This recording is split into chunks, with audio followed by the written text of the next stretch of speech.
एक का गलत है, बस वो बता देता हूँ ऑलरेडी। बाकी तो ठीक था, ये पेपर भी इजी है। और आपने अगर देखा भी हो तो आपके question most of the time repeat हो रहे हैं, ठीक है ना। रिपीटेशन बहुत आता है आपके क्वेश्चंस में। अगर आप वही क्वेश्चंस बार बार कर लेते हो तो थोड़ा इजी हो जाता है भाई। ठीक है, चलो स्टार्ट कर लेते हैं एक बार क्वेश्चन से। देखो, क्वेश्चन नंबर 74 है आपका। ठीक है। Pointing to a man in a photograph, a man said to a woman, his mother is the only daughter of your father, how is woman related to man in the photograph. तो बहुत ही simple सा question है। Already आपको मैंने बताया था, जब भी ऐसे लाइन दी हो that only daughter of your father, only daughter of your father means वो खुद की बात कर रहे हैं एक तरह से, ठीक है ना। So only daughter of your father, जो वो लेडी होगी that is his mother. His मतलब मैन की मदर है, तो सीधा यही तो पूछा हुआ है, how is this woman related to man in the photograph. तो जो आदमी है उसी के लिए हिज वर्ड यूज किया गया है, उसकी मदर लगती है। ठीक है, तो obviously that woman is mother of that. ठीक है भाई, जो भी दिया हुआ है तो सीधा सीधा क्वेश्चन है, बस आपको थोड़ा सा घुमाया हुआ है। अगर आपको की पॉइंट्स याद है तो ऑब्वियसली सिंपल है, इसमें कोई ज्यादा टाइम नहीं लगेगा। ठीक है, तो इसमें डायग्राम बनाने की भी नीड नहीं है, ये क्वेश्चन आपका पढ़ के ही सॉल्व हो रहा है सिंपली। ठीक है ना। क्लियर है क्वेश्चन सभी को भाई? किसी को डाउट है तो एक बार पूछ लो।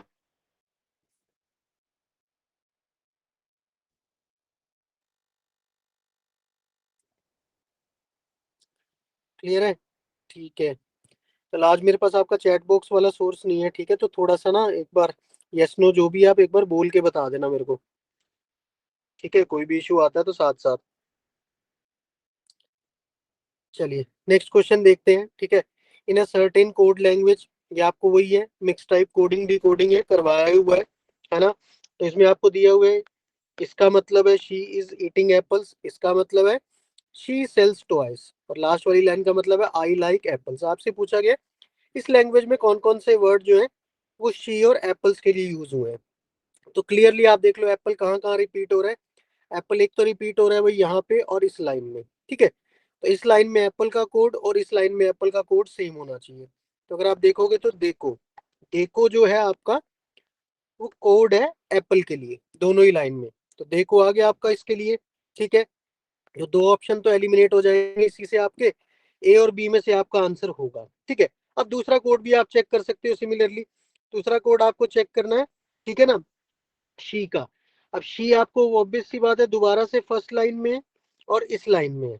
ठीक है, इन दोनों लाइंस में कॉमन एलिमेंट आप देख लो, शी के लिए इसमें के ई डब्ल्यू है, इसमें भी शी के लिए के ई डब्ल्यू है।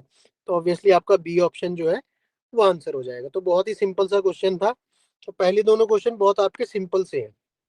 ठीक है, ऑलरेडी इसमें कुछ ज्यादा कॉम्प्लिकेट नहीं है। ठीक है, तो थर्ड भी सेकंड तो क्वेश्चन। सिंपल ही है सर। हाँ जी। थर्ड भी सिंपल ही है सर, बिल्कुल। हाँ, थर्ड ऑलरेडी यार दो तीन बार रिपीट हो रहा है ये तो, पिछली बार भी पेपर में मैंने कराया था। कुछ नहीं करना, हाफ करते जाना है। टू का हाफ वन, वन का हाफ हाफ, हाफ का हाफ 1/4, 1/4 का हाफ करेंगे तो 1/8 हो जाएगा। ठीक है, तो ये भी ऑलरेडी रिपीटेड है आपका क्वेश्चन। ठीक है, सीरीज वाला लगातार 2-3 साल से सेम ही आ रहा है आपका ये। क्लियर? नेक्स्ट आपका बेस्ड ऑन एजेस है। ठीक है, अब देखो इसमें दिया हुआ है Mark is 3 times older than Jack. जो मार्क है 3 टाइम्स ओल्डर है जैक से, ये प्रेजेंट का रिलेशन दिया हुआ है। अच्छा, 2 years ago he was 5 times older than Jack. तो मैंने आपको बताया था इसमें अगर डिफरेंस सेम नहीं हो तो आप कर लेंगे, तो इसमें डिफरेंस सेम नहीं है। तो 5 years पहले का रिलेशन दे रखा है मार्क और जैक का, मार्क और जैक का दिया हुआ है 5 years पहले, यानी पास्ट का रिलेशन। पास्ट में इनका रिलेशन है 5:1, और प्रेजेंट में जो इनका रिलेशन है वो आपको दे रखा है 3 times, 3:1। ठीक है, यहाँ पे डिफरेंस आ गया आपका 2 years का। अब इनका हॉरिजॉन्टल अगर हम डिफरेंस देखें, 5 और 4 का डिफरेंस होता है भाई, है ना, 5 - 1 4, 3 - 1 2, ये सेम होना चाहिए आपको, मैंने बताया था। ठीक है ना, सेम नहीं है तो आप कर लेंगे। सेम करने के लिए क्या करेंगे, नीचे वाली वैल्यू को 2 times कर देंगे। तो नीचे वाली वैल्यू को 2 times करोगे तो ये 1 की जगह 2 हो जाएगा, ये 3 की जगह 6 हो जाएगा। तो इनका जो नया रेशो आ जाएगा प्रेजेंट का वो 6:2 हो जाएगा। ठीक है, अब आप कंपेयर कर लोगे, मार्क में यहाँ पे डिफरेंस है 1, यहाँ पे भी डिफरेंस है 1, जैक का भी। वैसे ईयर्स का डिफरेंस कितना है 2, तो 1 की वैल्यू कितनी दे रखी है 2 ईयर्स। अगर 1 की वैल्यू 2 ईयर्स है, प्रेजेंट एज ऑफ मार्क पूछी है जो हमारी है 6, तो 6 की वैल्यू कितनी हो जाएगी 12 साल। ठीक, तो बहुत इजी था ये क्वेश्चन भी, सिंपली आपको पहले ही बताया हुआ है रेशो में कैसे आपको ये सब करना है। ठीक है ना, तो ये भी बड़ा सिंपल सा क्वेश्चन था, कोई इसमें कॉम्प्लिकेशन नहीं थी। क्लियर है?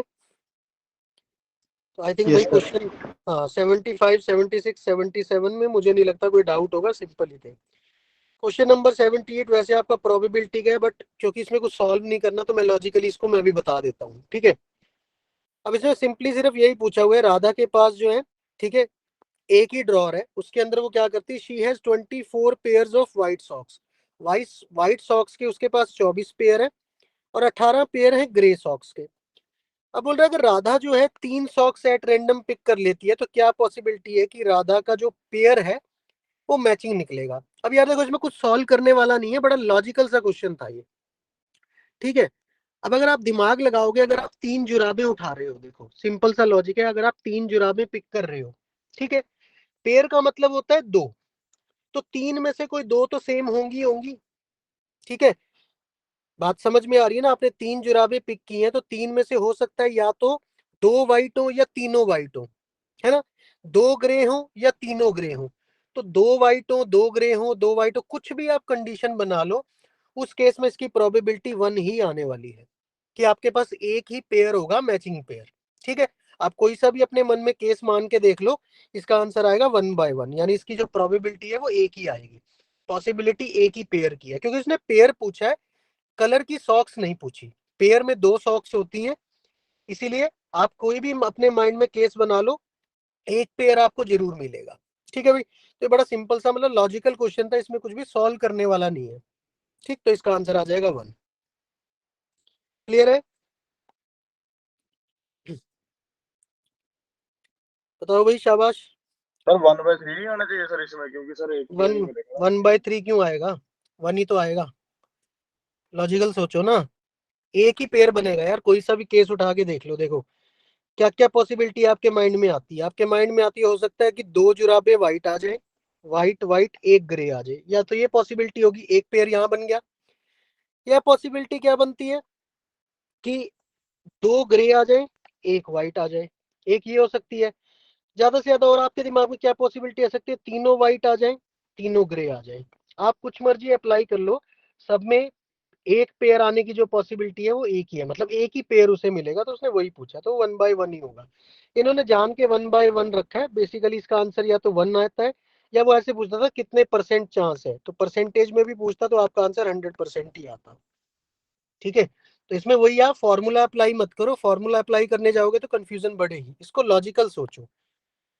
ठीक है, बाकी फॉर्मूला वाइज जो करना है फिर वो मैथ्स वाले सर से एक बार डिस्कस कर लेना, बट मेरे को लगता नहीं यार उसकी जरूरत है। मैंने तो जैसे ही पढ़ा तो मेरा दिमाग में लॉजिक आ रहा था कि इसका एक ही होना चाहिए, एक ही आ रहा है। ठीक है, ओके सर। ये नेक्स्ट क्वेश्चन ऑलरेडी भाई मैंने जब पिछले साल भी वीडियो बनाई थी उसमें भी बनाया था, ये क्वेश्चन 3 बार आ चुका है, ये तीसरी बार अब आ रहा है, 2 बार पहले भी मैं इसको करा चुका हूँ। आंसर क्या है सर इसका? इसका आंसर है 6250।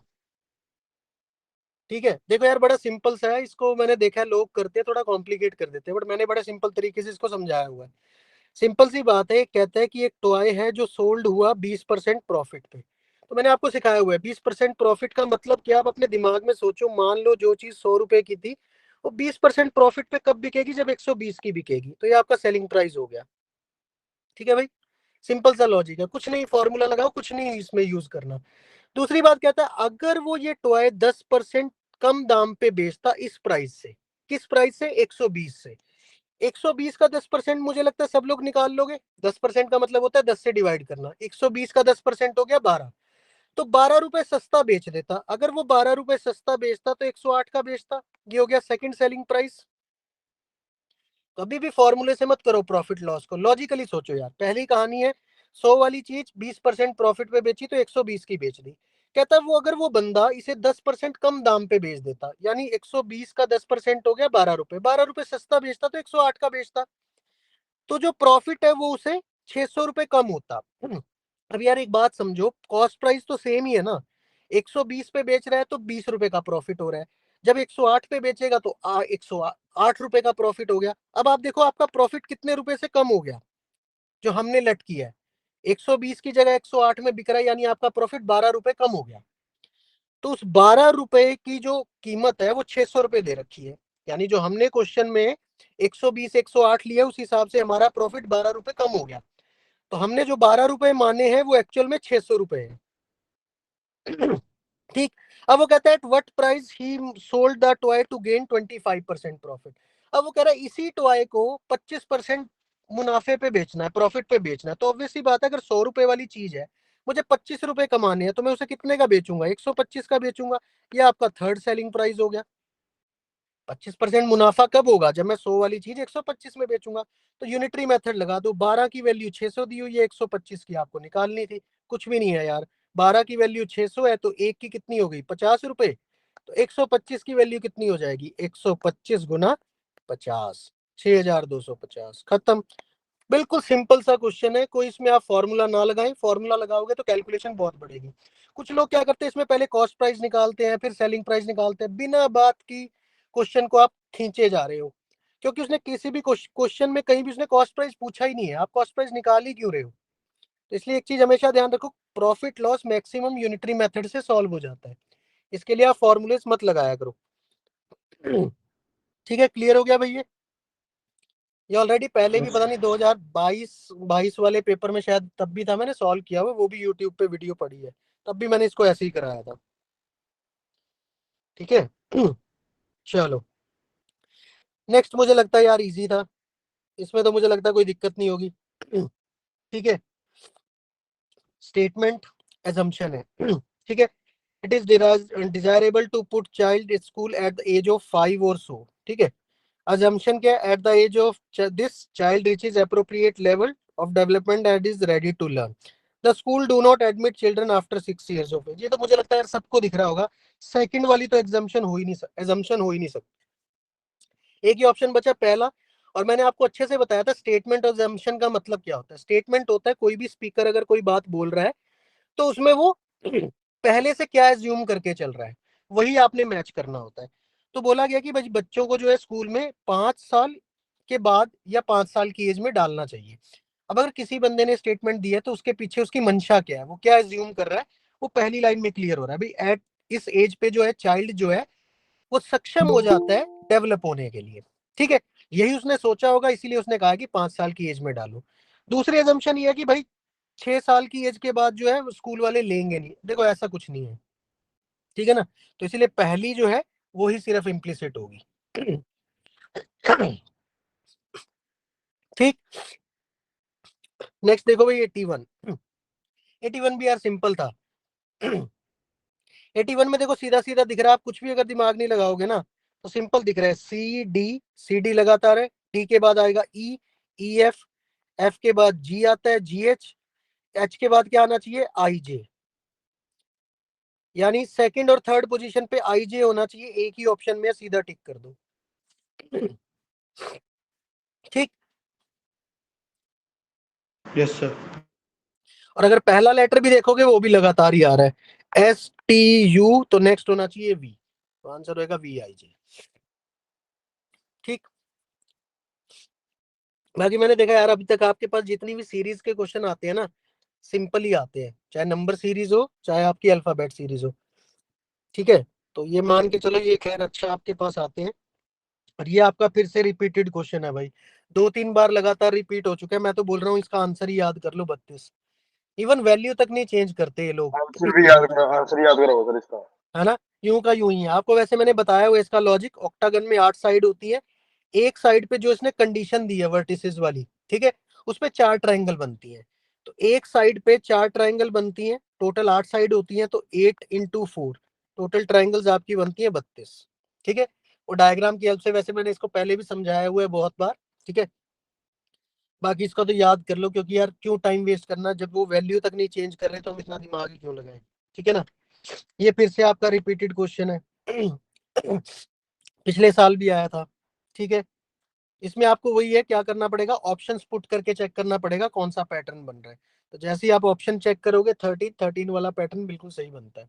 ठीक है, बस इसमें है क्योंकि थोड़ा बीच का नंबर है, आपको एकदम नहीं पता लगेगा, तो इसमें बस करना क्या पड़ता है, आपको ऑप्शन पुट करके चेक करना पड़ रहा है, उसमें थोड़ा सा आपका टाइम जरूर लगेगा, बट कुछ ज्यादा नहीं है, आपको एकदम से नजर आ जाता है। ठीक है, ये भी रिपीटेड क्वेश्चन है, इसलिए मैं इसको थोड़ा सा स्किप कर रहा हूँ। ठीक है, क्योंकि ऑलरेडी 2-3 बार करा चुका हूँ। फिर आ जाते हैं भाई एनालॉगस पेयर। अब देखो, जो एनालॉगी वाले रिलेटेड क्वेश्चन है, मैंने बताया था अगर नंबर पे आएंगे तो ठीक है, अगर ये जीके बेस्ड आएंगे तो इसमें फिर डिपेंड करता है कि आपकी जीके कैसी है, तो ये पॉसिबिलिटी होती है भाई, हो भी सकते हैं नहीं भी हो सकते, तो इसके लिए ज्यादा आपको टेंशन नहीं लेनी है। ठीक है, अब जिसको पता है भाई विजिलेंट और अलर्ट में क्या रिलेशन है, ठीक है ना, तो वो कर सकता था। वाइबल का मीनिंग क्या होता है, फिजिबल होता है। अब जिसको नहीं आता वो टेंशन मत ले भाई, अगर आपकी जीके या वो कैब उतनी अच्छी नहीं है तो उसमें आप कुछ नहीं कर सकते। ठीक है, तो इसमें आपको ज्यादा टेंशन नहीं लेनी है। इस टाइप के एक आध क्वेश्चन आपके छूट भी गए तो कोई फर्क नहीं पड़ेगा। ठीक है, इतना एक तो वैसे भी क्वेश्चन एक दो आते ही हैं जो आपको तंग करेंगे, तो इस ऐसे टाइप के क्वेश्चन के लिए कभी भी टेंशन नहीं लेनी, बस एक बात ध्यान रखना। ठीक, कंपटीशन को भाई बढ़ाने के लिए इस टाइप के एक दो क्वेश्चन जरूर डलते हैं। ठीक, तो इन एक दो क्वेश्चन के चक्कर में अपने बाकी क्वेश्चन खराब मत करें। क्लियर, मैं यही करूंगा कि जो आ जाते हैं आप उनको कर लो, अगर क्वेश्चन रिपीट होता है तो ताकि तब आप आंसर इसका जरूर दे सको। ठीक है, बाकी नया क्वेश्चन ऐसा बनेगा नहीं बनेगा आप देखो, वो डिपेंड करता है यार। नेक्स्ट नेक्स्ट तो इजी था भाई। हो गया तो सबका बीच वाला नंबर तो सेम, यस हाँ सर। बीच वाला नंबर सेम ही है, पहले और आखिरी को जो है वो डबल करता जा रहा है। 1 का डबल 2, 2 का डबल 4, 4 का डबल क्या होगा 8। बीच वाला नंबर सेम रखना है, सेम वही वाला नंबर फिर से आ जाएगा, तो 828 ये आपका आंसर आ गया। ठीक, ये भाई डिस्ट्रीब्यूशन वाला, ये मैथ्स वाले सर से भाई पूछ लेना, देखो काफी टाइम हो गया मेरे को ये सब कराए, मुझे नहीं इसका आइडिया। ठीक है, ठीक है, पॉइजन डिस्ट्रीब्यूशन है, ये आपको आता ही होगा भाई, सर ने कराया होगा मैथ्स में, इसलिए मैं इसको स्किप कर रहा हूँ। ठीक है, क्वांट का पार्ट नहीं है, मैथ्स कोर मैथमेटिक्स है, इसलिए मैं इसको स्किप कर रहा हूँ। नेक्स्ट आ गया आपका क्वेश्चन नंबर 87। अब देखो, इस पे बेस मैंने आपको क्वेश्चन कराए थे, रेक्टेंगल का आ जाए, स्क्वायर का आ जाए, सर्कल का आ जाए, कुछ भी आ जाए ना, तो इसमें मैंने आपको फॉर्मूला पता ही है, सक्सेसिव चेंज वाला फॉर्मूला लगता है। क्या फॉर्मूला था, X plus Y plus X Y by 100, तो बस इसको लगा देंगे आंसर आ जाएगा। कहता है each side of square is increase by 25%, find percentage change in its area. तो एक्स और वाई इसमें बराबर है, बस इसमें यही है। तो लिख दो 25 प्लस 25 इंटू 25, 625 बटा 100। ठीक है भाई, तो 25 और 25 हो गया 50, 50 प्लस 6.25, तो ये आपका हो गया 56.25। बी ऑप्शन आपका आंसर आ गया। ठीक, क्लियर है, ये भी मुझे लगता है हो गया होगा, कोई इसमें खास मुश्किल नहीं थी। ये भी सबसे हो ही जाता है ऑलमोस्ट। ठीक है भाई, नेक्स्ट पे चलते हैं। अब नेक्स्ट देखो भाई, नेक्स्ट क्वेश्चन अच्छा है, इसमें आमतौर पे आप एक गलती करते हो, बस उसको ध्यान रखना, क्योंकि वो दोनों ऑप्शन ना अवेलेबल होते हैं जो इसमें भी अवेलेबल है। ठीक है, मैं अभी इसका सर आंसर 120 मार करके हाँ आऊँ। हाँ 121 इसका सही होता है, 120 नहीं सही होता। ठीक है, ध्यान रखना है, इसमें यही चीज बस आपको ध्यान रखनी है, ये दोनों ऑप्शन हमेशा आपको मिलेंगे, 120 121, और ये क्वेश्चन भी बहुत बार रिपीट होता है, वैल्यू भी यही रहेगी। बाकी इस टाइप का भी आएगा तब भी आपको ध्यान रखना है। ये एलसीएम बेस्ड क्वेश्चन है, कहता है कि 4 बेल्स हैं, वो एक साथ बजती हैं हर 6, 12, 15 और 20 सेकंड के बाद। मतलब पहली जो बेल है वो हर 6 सेकंड के बाद बजती है, दूसरी बेल हर 12 सेकंड के बाद बजती है, तीसरी बेल हर 15 और चौथी बेल हर 20 सेकंड के बाद बजती है। तो कहता है अगर ऐसी ये बजती रहे तो ये 2 घंटे के अंदर कितनी बार एक साथ बजेंगी। ठीक है, अब ये एक बार पहले बज चुकी होती है। ठीक है, तो हम इस क्वेश्चन में क्या करते हैं, सबसे पहले तो हम इनका एलसीएम ले लेते हैं, तो 6, 12, 15, तो 20 का एलसीएम आ जाएगा 60, यानी ये हर 60 सेकंड के बाद एक साथ बजेंगी। 60 सेकंड का मतलब है 1 मिनट। ठीक है भाई, 1 मिनट में ये एक बार बजेंगी, तो 2 घंटे में कितने हो गए 120 मिनट। 1 मिनट में अगर एक बार बजती है तो 120 मिनट में 120 बार एक साथ बजेंगी। ठीक है, बट ये जो आप 120 काउंट करते हो ना, ये कब से स्टार्ट होता है, पहली बार बजने के बाद से। ठीक है, स्टार्टिंग में भी वो एक साथ बजी होती है, इसलिए टोटल आंसर इसका हमेशा आता है 121। तो हमेशा याद रखना कैलकुलेशन करने के बाद आपका जो भी आंसर आएगा उसमें +1 करना मत भूलना। इसका आंसर 121 होगा, 120 नहीं होगा, क्योंकि एक बार जो वो स्टार्टिंग में बजती है, जो आप ये निकालते हो, ये इंटरवल्स होते हैं बेसिकली, एक बार वो स्टार्टिंग में भी बजी होती है। तो आप ये जरूर ध्यान रखिए, इसका आंसर हमेशा 121 आएगा, 120 नहीं आएगा। ठीक है, क्लियर है भाई? इसको भी ध्यान रखना, ये भी बहुत बार आता है क्वेश्चन, बेल रिंगिंग वाला, और इसमें यही दोनों ऑप्शन आपको हमेशा मिलेंगे, 120 भी 121 भी। ठीक है, तो मोस्ट ऑफ द टाइम गलती ये होती है, आप इसका आंसर 120 दे देते हो, बट आंसर है इसका 121। सर पहले लेकिन 60 सेकंड्स को सर मिनट में कन्वर्ट करेंगे ना तो सर? 1 मिनट हो गया ना? हाँ सर 1 मिनट हो गया वो तो। 1 मिनट में एक बार बजती है ना, अच्छा ठीक है सर। एक साथ, तो 2 घंटे में 120 मिनट हो गए ना। ठीक ठीक ठीक है। 120 मिनट में 120 बार बजेंगी, बट एक बार वो स्टार्टिंग में भी तो बजी थी ना, जिसके बाद हमने कैलकुलेट करना स्टार्ट किया, इसलिए आंसर आता है 121। ये ध्यान रखिएगा, ये +1 करना मत भूलना, बस बस मेन ये इसमें है पॉइंट। नेक्स्ट था भाई क्वेश्चन नंबर 89, जिसमें आपको इंटरफेरेंस ड्रॉ करना था। ठीक है, अब ये भी मुझे लगता है वैसे गलत नहीं होना चाहिए, बस एक वजह से गलत हो जाता है बच्चों का क्वेश्चन। वो क्या होता है, जो सेकंड स्टेटमेंट है, ठीक है, कई बार उसको, क्योंकि मैं भी जब ये क्वेश्चन बना के बच्चों को भेजता हूँ तो कॉमनली बच्चे इसमें क्या गलती करते हैं, बोलते हैं बोथ फॉलो होने चाहिए। बोथ फॉलो क्यों बोल देते हैं, वो एक गलती क्या कर लेते हैं, वो ये नो स्टूडेंट को नंबर ऑफ स्टूडेंट्स पढ़ लेते हैं। ठीक है, हो सकता है आप में से भी किसी के साथ ये हुआ हो, तो ध्यान रखना, अगर यहाँ पे दिया होता number of student failed in both subjects, वो आप इसमें कैलकुलेट कर सकते हो, मैंने आपको करना भी सिखाया हुआ है कैसे करते हैं, हम क्वेश्चन करते हैं उसमें परसेंटेज का, सेम कॉन्सेप्ट है। बट इसमें क्या पूछा, no student failed in both subjects, ये इंटरफियर नहीं हो रहा है गिवन डाटा से। डाटा में बोल रहा है 20 स्टूडेंट में से 15 इंग्लिश में पास है, 18 मैथ्स में पास है। ठीक है, तो पहला there are few students who passed in both subjects, तो ये हम आइडेंटिफाई कर सकते हैं कि कम बच्चों ने दोनों सब्जेक्ट को पास किया है। ठीक है भाई, ये इंटरफेरेंस आप इससे विड्रॉ कर सकते हो, तो इसका आंसर आएगा ओनली इंटरफेरेंस फर्स्ट फॉलो।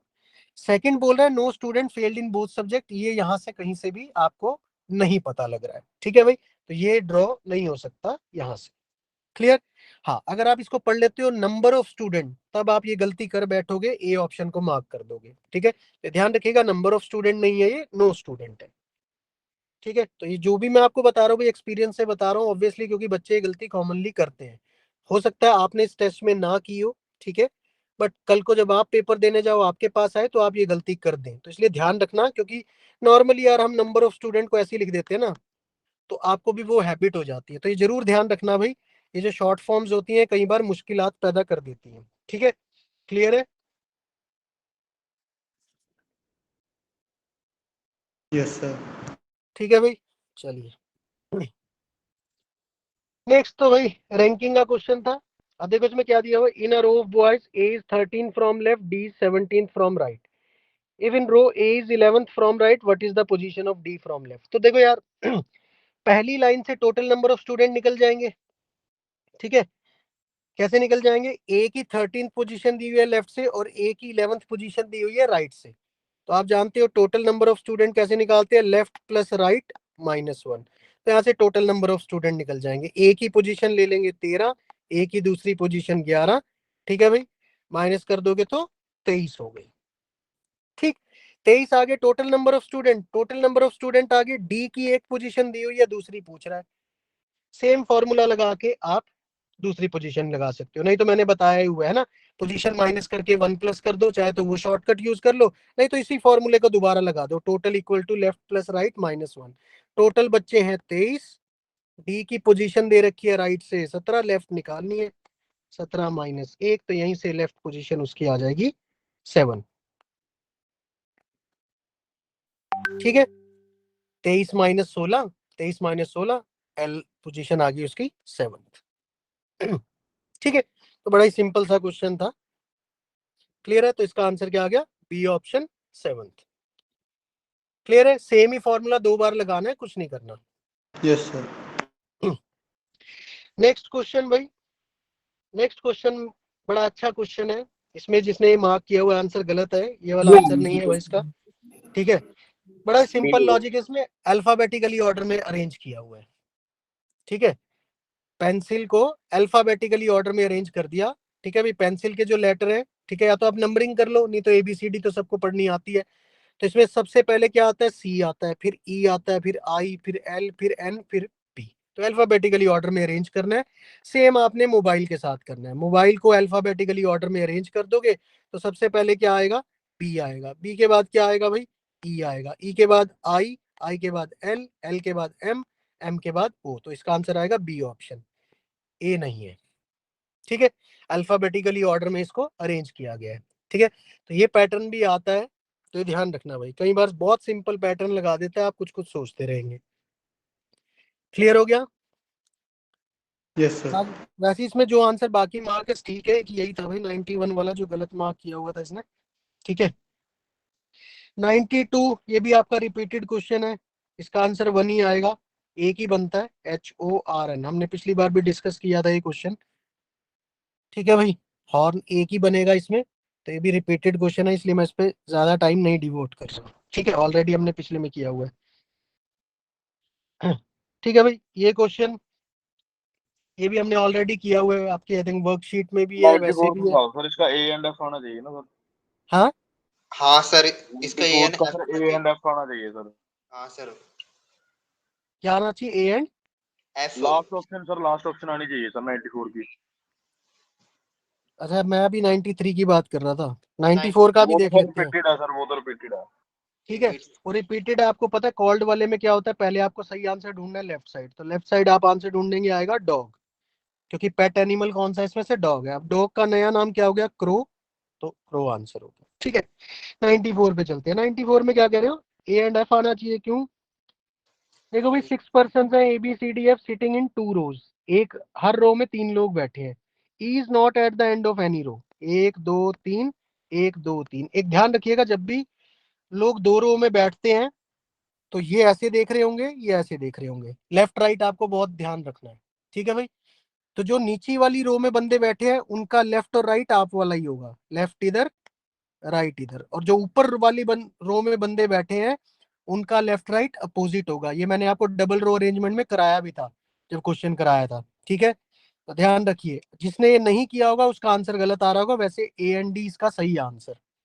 ठीक है, अब कहते हैं E जो है किसी भी एंड पे नहीं है, D second to the left of F, also C is neighbour of E, is sitting diagonally opposite to, ठीक है, D।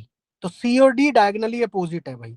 ठीक है, तो मान लो मैं C को यहां बिठा दूं, D को यहां बिठा देता हूं, यही मतलब है ना, also C is the neighbour of E, E का नेबर है और D के डायगनली अपोजिट है, तो मैंने ऐसे बिठा दिया, मान लो C और D। ठीक है, आप इसको चेंज भी कर सकते हो, C ऊपर D इधर भी बिठा सकते हो, कोई फर्क नहीं पड़ता, क्योंकि अभी हमने बाकी पोजीशन सेट नहीं की। ठीक है, अब उसने क्या कहा था, D is second to the left of F, D जो है सेकंड लेफ्ट में होगा F के, तो F यहां होना चाहिए, क्योंकि जो बंदे ऊपर वाली रो में बैठे हैं भाई उनका लेफ्ट इधर होगा, राइट इधर होगा, ध्यान रखिएगा। ठीक है, तो ये पोजीशन हो जाएगी F और D की। ठीक है, अब नेक्स्ट लाइन क्या है, B is neighbour of F, B neighbour है F का, तो B बीच में आ जाएगा, बन गई बात। ठीक है, E किसी भी कॉर्नर पे नहीं है, तो E ऑब्वियसली बीच में आ जाएगा। ठीक है, बस बन गया डायग्राम, तो A की पोजीशन बची, वो A की A यहाँ है, तो आमने सामने कौन बैठे हैं भाई, D और A। ठीक है, अगर आप इनको फेस टू फेस नहीं बिठाओगे तब आपका आंसर गलत आ सकता है, वो सर गलती की डायगोनली होगी। ऑपोजिट लिखा sir, opposite to each other, diagonally हाँ, लिखा ना सर, सर डायगोनली अपोजिट है ना। डायगोनली ऑपोजिट है ना सर, A एंड F नहीं आएगा, D एंड C तो ऑप्शन में नहीं है सर। चलो which of the diagonally following are sitting diagonally opposite to each other. Okay, ठीक है, ये तो मैंने भी नहीं ध्यान दिया। A एंड F आएगा सर इसका अच्छा, आंसर। डायगोनली पूछा फिर AF आएगा, फिर ये भी गलत है भाई, डायगोनली मैंने भी नहीं ध्यान दिया, बहुत बढ़िया, वाह। Okay sir, thanks. ठीक है, हाँ फिर यही आएगा, क्योंकि मैं वही सोचू यार, ये चीज मैंने तुम्हें बताई हुई, लेफ्ट वाली राइट वाली, ये तो तुम गलत कर नहीं सकते। सर हाँ, ये आपने बताई थी उससे मैं सर अगर सर लेफ्ट और राइट भी ना लगाए सर तब भी ये ऐसे ही बैठेगा सर, A और F ऐसे ही बैठेगा, मतलब ऑपोजिट। चांस वाइज आ रहा होगा, बट एक चीज ध्यान रखना, डबल रो में हमेशा ये चीज बहुत ध्यान रखना। ठीक है, लेफ्ट और राइट का बहुत ध्यान रखना है आपको ये। ठीक है, क्योंकि अदरवाइज आपके क्वेश्चन गलत होने के चांस बढ़ जाएंगे। सर इस क्वेश्चन में थोड़ा सा ध्यान नहीं रखना था ना, इसलिए। हाँ हाँ, तो ये लेफ्ट राइट वाला जरूर ध्यान रखना। अब ये आप पे डिपेंड करता है, क्योंकि उसने आपको ये नहीं बोला कि कौन सा नॉर्थ में देख रहा है, कौन सा साउथ में देख रहा है। हाँ। ठीक है, कई बार अगर वो मेंशन कर देगा तो फिर आपको उसी के अकॉर्डिंग बिठाना है, ये भी ध्यान रखिएगा। ठीक है, अगर सर अकेला ऑपोजिट लिया हो, डायगोनली ना दिया हो, तो डी एंड ए होगा ना सर? हाँ, अगर सिर्फ अपोजिट होता देन आंसर आता डी एंड ए। ठीक है, वैसे वो अपने वाला ही क्वेश्चन है ना, इसलिए मुझे आंसर डी ए ही लगा इसका। हमारे वाले में डी ए ही था ना। जो हमने क्वेश्चन किया था डबल रो वाला, उसमें डी और ए ही थे आमने सामने। क्वेश्चन एक्चुअल में वही है, बस थोड़ा सा लैंग्वेज बदली है। चलो नेक्स्ट देखो भाई, 95। 95 तो ठीक है ना। Some bottles are bag, all bags are pencil. तो सारे के सारे जो बैग हैं वो पेंसिल से कनेक्टेड है, और सम बॉटल्स आर बैग, तो बॉटल और बैग का मिनिमम इंटरसेक्शन बना दीजिए आप, ये बनेगा। अब दोनों ही पॉजिटिव स्टेटमेंट है तो नेगेटिव आंसर तो हम दे ही नहीं सकते, तो नेगेटिव कंक्लूजन तो ड्रॉ ही नहीं होगा, तो डायरेक्ट काट दो। अब बोले सम बॉटल्स आर पेंसिल, तो कुछ बॉटल पेंसिल है। ठीक है, तो ऑब्वियस सी बात है, कुछ बॉटल पेंसिल है वो आपको दिख ही रहा है, तो ओनली सेकंड। ठीक, ये तो इजी आया हुआ था, इसमें कुछ ज्यादा मुश्किल नहीं था। नेक्स्ट, नेक्स्ट भी आसान है भाई। एक में डबल कर रहा है, एक में हाफ कर रहा है, यही चल रहा है ना। अपना आंसर किससे आएगा, डबल वाली से। 12 का डबल 24, हाँ जी, 24 का डबल से डबल आएगा, डबल से 48, आएगा सर।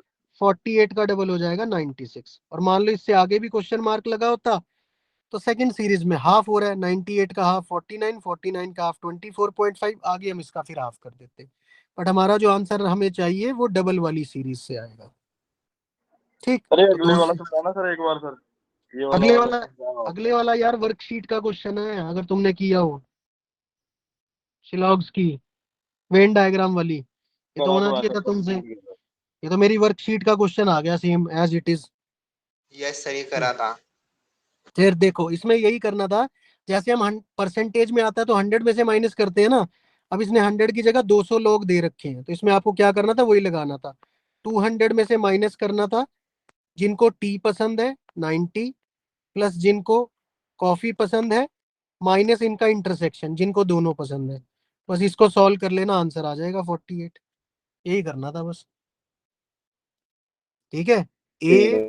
हाँ वही जैसे प्रोबेबिलिटी में आप करते हो P of A plus P of B minus intersection, है ना, minus probability of A intersection B, तो P of A union B आ जाता है।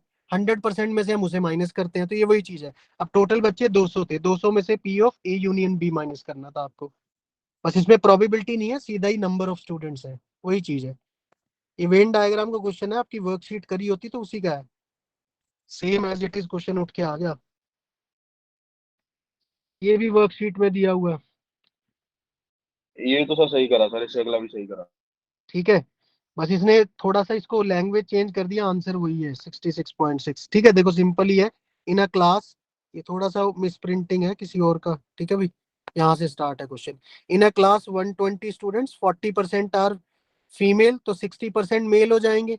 ठीक है भाई, मुझे लगता है यार कैलकुलेट कर ही लोगे। 120 का 40% कितना आ जाएगा, 10%, 12 चौक 48 आ गया। ठीक है, 60% वो निकाल लोगे, मेल्स आ जाएंगे। ठीक है ना, 60% आपका मेल्स हो गया, तो 72। 50% of female student pass entrance test. ठीक है, यानी कितनों ने पास किया है, 24 ने पास किया है। ठीक है, टोटल स्टूडेंट जिन्होंने पास किया 72 है, तो 72 में से 24 तो फीमेल है।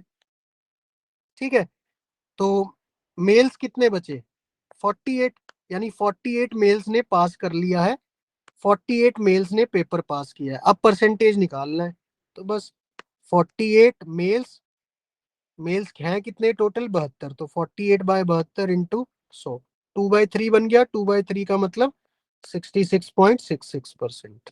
बी ऑप्शन सही है, इसका आंसर बी ही आएगा।